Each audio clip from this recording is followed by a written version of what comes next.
couldn't have scripted opening drive pretty much the first half. You could script that no better for Chicago and Caleb Williams. Just a meltdown. Caleb Williams missed some throws he should have made. He got a little erratic, especially in the second half. So the scripted plays early in the game, yeah, they was working. They got him in the rhythm. But as the game gets old, once you start moving past those scripted plays, Caleb Williams is going to have to make plays. And he's going to have to make plays down the field, which he missed a good handful of throws to wide receivers that were wide open coming across through the pass windows. He's going to have to work on his accuracy. He's going to have to settle himself down.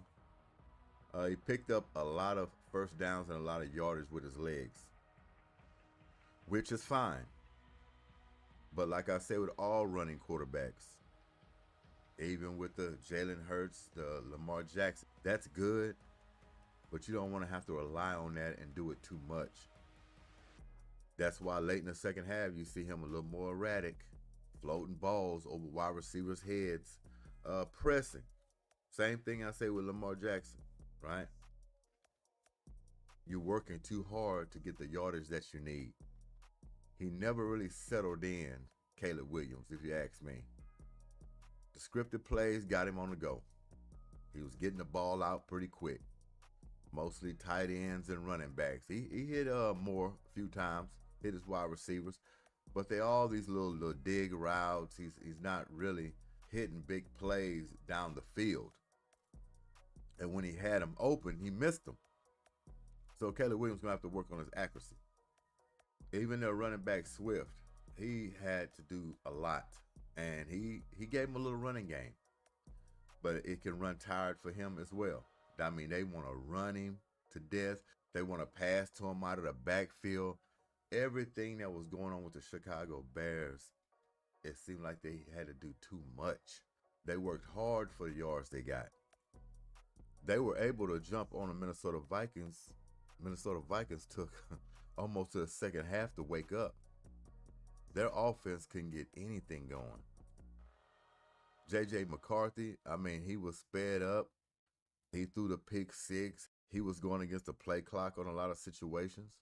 Everything was going wrong for J.J. McCarthy and the Minnesota Vikings. But what happened? Stuck with it. Stuck with it all the way to the second half. I mean, a 17-6 lead for the Chicago Bears. That's why this is a meltdown. They had everything going for them at home. Everything going for them. Crowd needed something coming in from last season. Just a little hope. As the game got old, it got bad. They started resorting back to the same stuff they was doing last season. Caleb Williams second-guessing himself, kind of running around in a pocket like a trapped rat, trying to find the escape route. Play erratic like that. Bad things are going to happen. He can make some plays with his legs, don't get me wrong, but your time is going to run out. He never really settled in and got comfortable. And it will cost you. This offense sputtered, and they couldn't get it back. Once Minnesota took this lead, you already knew that was it. Chicago Bears were going to come back. But I tell you what, I got a lot more respect for J.J. McCarthy. He's a fighter. You can see that. When things are going bad, basically 3 quarters, and you're able to turn that around as a rookie. Now, we already know he's a champion, all right? We already know that. But to turn it around as a rookie in the NFL when it was going bad for you, sticking with it, he found his rhythm. He got hot. He was finding his receivers. He was scrambling, picking up yardage, got him a touchdown, sealed the deal, showing that fiery personality that he has. And he went to Chicago and he took down Caleb Williams and the Chicago Bears, something that Caleb Williams, I'm pretty sure, wanted to do, pulling out this win. But J.J. McCarthy and his Vikings had something else in mind. When you let teams hang around that long and you can't produce offense, you started out fast, then sputtered out, it's not a good look. They're going to have to figure out something. They're going to have to work along with Caleb. He's got to get this accuracy down. That passing game, they got to figure out a way to open up that passing game. He just have to get them the ball, and he's got to get it to them on time.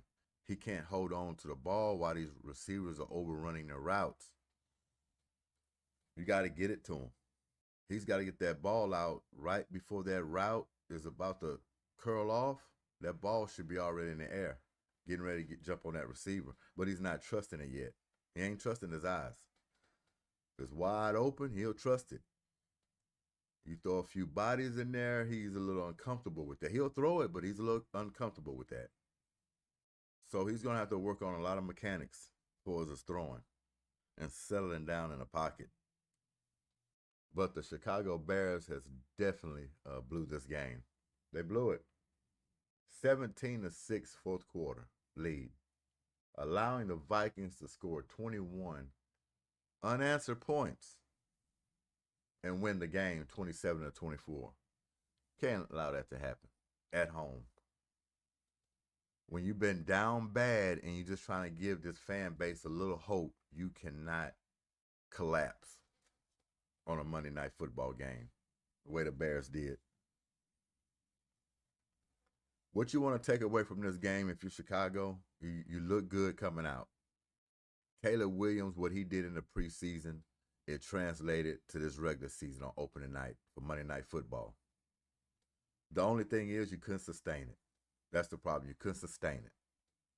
That's when Ben Johnson has to make some changes. He has to adjust.